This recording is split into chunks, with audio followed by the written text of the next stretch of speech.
पूर्व वीडियो मु आपण मानकु कहितली केते क्षीर केते दाना और मिनरल मिक्सचर देबा उचित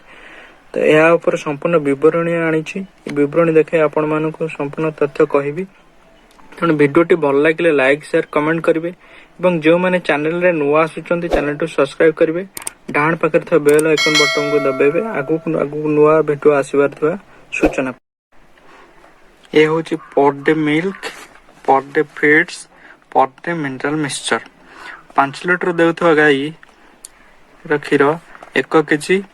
10 ग्राम मिनरल मिक्सचर 6 लिटर दउथवा गाई 1.5 केजी दाना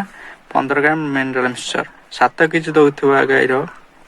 2 केजी दाना 20 ग्राम मिनरल मिक्सचर एही भली संपूर्ण तथ्य देखि नियंतु एही भली प्रोसेस रे आपण देबे तेणु वीडियोटी भल लागिथिला लाइक शेयर कमेंट करेंगे